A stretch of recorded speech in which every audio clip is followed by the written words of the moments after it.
Now that you got your combo picked out, how do you get this onto this?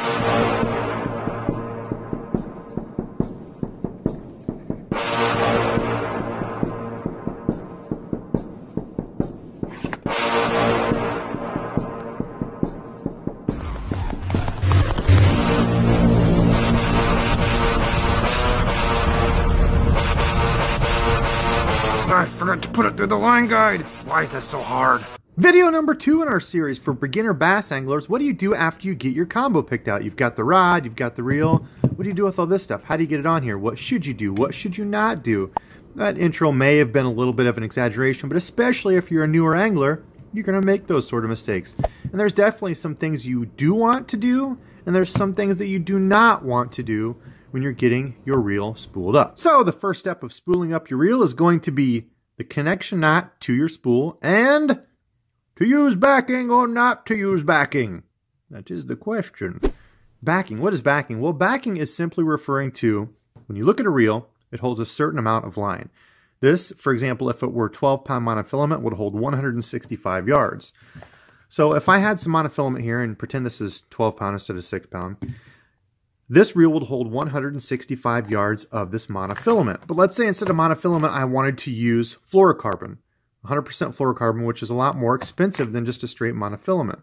Instead of putting on 165 yards, or however much it would hold, the diameter is a little bit different, I could use some cheap line.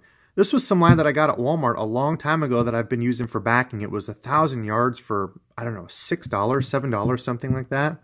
You can find deals everywhere. Now, I wouldn't recommend using this line as your main line because when you go to tie knots and stuff with this, the abrasion resistance isn't good. You want to get a good quality line, a monofilament, a fluorocarbon, whatever it is you're using, get a good quality main line. Now, if you're a beginner, monofilament is a great place to start. It doesn't have a lot of memory, it's pretty supple, it casts pretty well, and it's not going to break the bank compared to some of the braids or fluorocarbons on the market. And yes, as a beginner, accept the fact that you are going to get some backlashes that you just can't quite get out of your reel. You have to cut them out, but it's okay. It's just going to make you better at spooling your reel. Okay, so what knot do I use to connect my line to my spool? Well, whether you're going with just one main line without using a backing, if you are a newer angler, I would recommend a 10 to 15 pound monofilament if you're not going to use a backing and just put all that line on the reel. If you are using an inexpensive backing, either way, I would recommend using the arbor knot. Now, just for instructional purposes on here, I'm going to show you the knot with braid. It shows up on here a lot better. I personally don't recommend putting straight braid on your reel. If you tie straight braid to your reel, it will slip. So when you go to set a hook or you're fighting a fish, that braid will actually spin around the spool, cause you some issues down the road. Now, some anglers will use the arbor knot, but they will put electrical tape down on here so that braid has something to bite into. Or anglers will tie the braid straight to the spool. Now, this is personally something that I have not ever done. So leave me a comment below. Let me know if you have done this technique, if you've had any issues for you, if it's worked well. Let me know below. I'm curious to see how it works out. Now, when you're actually going to put the line on your reel, I want to point something out. I always have my reel on my rod. It's going to make it a lot easier when you go to wind the actual line onto the reel. But I want to show you this with the reel off just so you can see everything a little bit closer. But make sure when you go to put your line on, you go up to your first eyelet, run the line through that first eyelet, and then down to the reel. That's going to help when you actually get the knot tied and you go to start winding the line onto the spool. I'll show you that here in a minute. But for now, let's just take a look at the knot. So I take my line, go through the line guide of my reel, and into one of the holes of the spool, just like so. All I'm going to do is spin the handle gently, and that's going to bring my line all the way back around. So that takes care of the headache of having to take the line and get it through and under the bottom of the spool. Just makes that step a little bit easier. Now from there, the actual knot, the arbor knot is what I use, and it's extremely easy. It's 2 overhand knots. That's it. 2. That's all. I'm going to take this tag end and I'm going to tie an overhand knot. Just the simple knot that everybody knows. If you can tie your shoes, you can tie this knot right there. That's the first step. And I'm just going to cinch that down to make a nice little overhand knot right there. The second step is to take my line, my main line that's coming from the spool up into here, and I'm going to tie an overhand knot onto this line. So I'm going to take my tag end, run it around this main line like so, and I'm just going to tie an overhand knot right here. That's it. So I've got this knot right here, and it's going to cinch down onto my main line. 2 overhand knots. Now you'll see this main line that's coming out of the reel. As I start to pull that, I'm just going to kind of take my fingernail and pull that knot down gently, and that's it. You want to make sure here that when you get this onto your reel that you're in the middle. And again, if you're going with a backing, it's important that when you tie your main line to your backing, you want to make sure that knot is in the middle as well, just so you don't have any issues down the road. You'll simply cut off the excess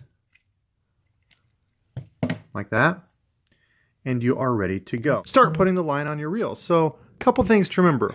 When you get ready to start winding the line onto the reel, you want to make sure that the line is coming off the top of the spool, like so.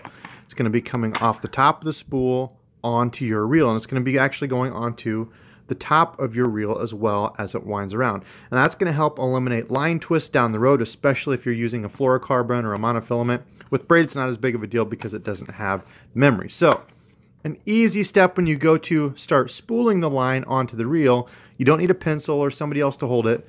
Just put the line back in the box and shut it so one side's coming out. Leave that little corner open and put this somewhere where it's going to be held in place, not too firmly, somewhat gently. And what that's going to do is put light resistance on this line as I'm spooling it up onto my reel, which is going to ensure that that line is packed tightly on my reel. Now I just take this and put it in, well, my tackle bag, pointing directly toward me as I go to start winding the line onto my reel. Now you can see as I start to reel the line on, I'm holding up about 1.5 feet on my rod and putting light pressure on that line. That's going to ensure I get a good tight pack onto the reel down here. And all I'm going to do is start reeling. Now you'll see once it gets to my actual spool, it's going to put a little bit more tension on here. I'm just going to keep my line held. I want to make sure I'm not holding it too tight because I want my line guide to move freely back and forth. That way it's going to put the line on here nice and evenly. Once I get to there, all I'm going to do is start reeling it. Now, if you're using a backing, I get to about there. I can't really see any more of the spool down below. I've got up onto the sidewall. Now I can start putting on my main line. Now it's up to you. This part I can't tell you exactly how much to put on. You kind of have to play with it. Some people like a little bit more of the main line. Some people like a little bit less. I like to put a little bit more. When I put it on, I'll show you. I want to get it to about 1/8 of an inch of that red ring there. Each spool is going to look a little bit different, but you don't want to overfill this too full because it'll be really prone to backlashing.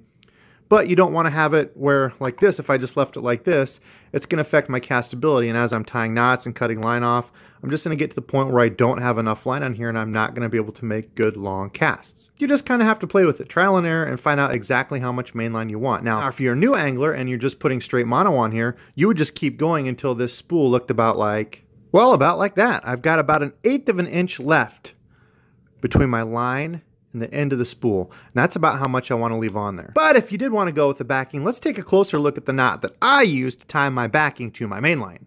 And that knot just happens to be the uni to uni knot. This is an extremely easy knot to tie your backing to your main line. So let's pretend again that I had this blue braid on as my backing. I put it about halfway up the spool. I'm going to tie my main line on this green braid. The uni to uni knot is extremely easy. I'm going to take my 2 lines going in opposite directions and bring them next to one another, like so. Now this knot is going to be the same thing on each side. So to start it, I'm just going to take my, in this case, the main line, the green, and make a loop. Now inside that loop, I'm going to make 4 rotations around both of these lines right here. So you can see I've got the blue and the green together.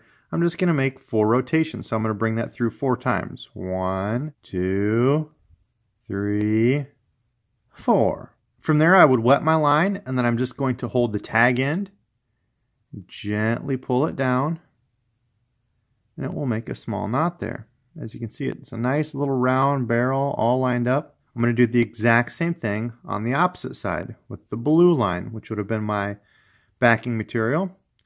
I'm going to make a loop. I'm going to keep both of these lines together, and I'm going to run this around again 4 times. 1, 2, 3, 4. When I hold the tag end and pull this together tightly, I've got 2 of these uni knots. So to finish the knot, I'm going to take both of my lines and simply pull them. And those 2 uni knots are going to meet in the middle, pulling against each other, and they're going to tighten up. Just like that.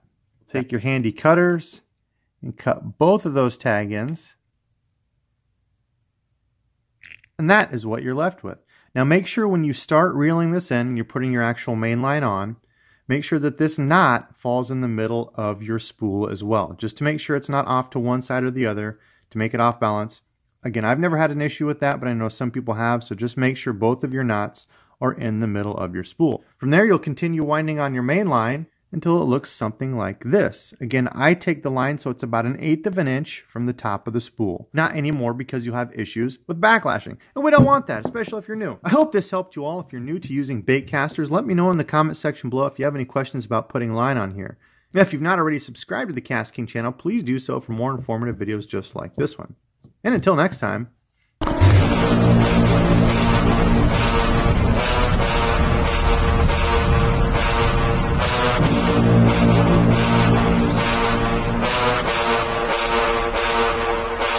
Brent Chapman